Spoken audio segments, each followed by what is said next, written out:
যদিও ভিডিওটি ছাড়তে অনেকটাই লেট হয়ে গেল।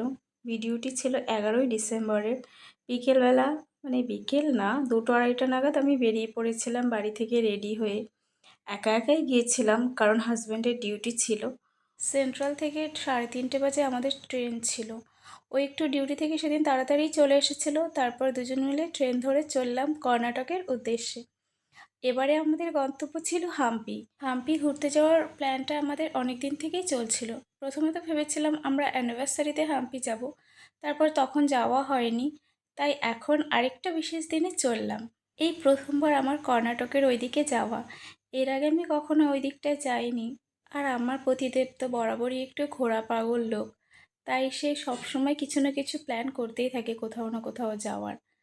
আর দেখো কত সুন্দর, যেতে যেতে দেখি দুপাশে পাহাড় কেটে মাঝখান দিয়ে ট্রেন লাইন করেছে। ট্রেনে করে দূরে কোথাও যাওয়ার মজাটা বেশি এর জন্য হয় যে বাইরের প্রকৃতির সুন্দর সুন্দর দৃশ্যগুলো দেখা যায়।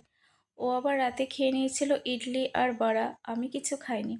আর মেহেন্দি পরার প্ল্যান ছিল, কিন্তু বাড়িতে বসে টাইম পাইনি বলে রাত্রেবেলা ট্রেনে বসেই পড়েছিলাম। রাতে যখন আবার ট্রেন স্টেশনে থেমেছিল তখন আমরা আবার একটু চা খেয়ে নিয়েছিলাম। কেন জানি না ভীষণ একটু চা খেতে ইচ্ছে করছিল। বরাবর আমি আর হাজব্যান্ড দুজনের কেউই চা খাই না, কিন্তু এখন ইচ্ছে হলো তাই খেয়ে নিলাম। ফাইনালি আমরা পৌঁছে গেছিলাম আমার গন্তব্যস্থানে।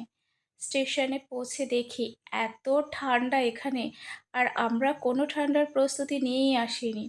সেই ঠান্ডার মধ্যে কাঁপতে কাঁপতে অটো ধরে কোনো রকম একটা সামনে যেই রুম পেয়েছি সেখানেই চলে গেছি। তারপর রুম বুক করে আমরা চলে এসেছিলাম রুমের ভেতরে।